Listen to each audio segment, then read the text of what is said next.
Alors plusieurs choses. Ce qui est important de noter, c'est essentiellement qu'il y a un nouveau modèle qui s'est mis en place, en gros, après la crise de 2008, avec des nouvelles pressions sur le secteur des technologies médicales, qui se caractérise donc par une faible croissance dans les pays développés. Donc, qui se traduit forcément par un accès au financement plus difficile pour les entreprises. Et particulièrement pour les entreprises émergentes avec des technologies un peu nouvelles où ça pose un peu un problème pour ces entreprises pour avoir accès au capital risque et pour avoir accès à d'autres types de financement puisqu'il y a des sorties pour les investisseurs qui sont assez difficiles.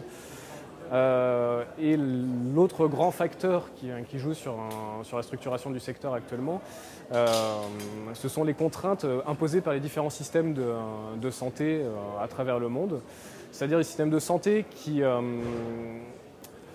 demandent pour chaque nouveau produit, pas simplement qu'un produit finalement propose un bénéfice thérapeutique équivalent à ce qui existe déjà sur le marché et à un coût à peu près comparable. Non, il faut vraiment réussir à montrer un bénéfice santé supérieur à ce qui se fait déjà actuellement, et en plus avec une structure de coût qui va être favorable pour le système de santé.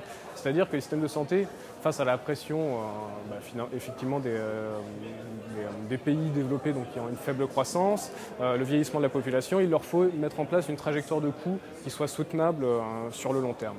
Donc ça se traduit effectivement pour les entreprises donc avec difficultés de financement. Et pourquoi difficulté de financement aussi? Parce que le développement d'un produit va être de plus en plus long, puisqu'on va avoir des contraintes réglementaires de plus en plus complexes et donc des expertises de plus en plus complexes à mettre en place et donc à financer. Donc c'est ça qui va poser problème pour la majorité des entreprises du secteur. Alors les opportunités vont se situer au niveau des convergences possibles avec d'autres secteurs, avec par exemple la santé numérique et la convergence avec le dispositif médical, où là on peut avoir des avenues, des opportunités technologiques assez importantes et aussi en termes de business, mais ça veut dire que globalement pour toutes les entreprises, il va falloir commencer à réinventer leur business model pour répondre à toutes ces contraintes.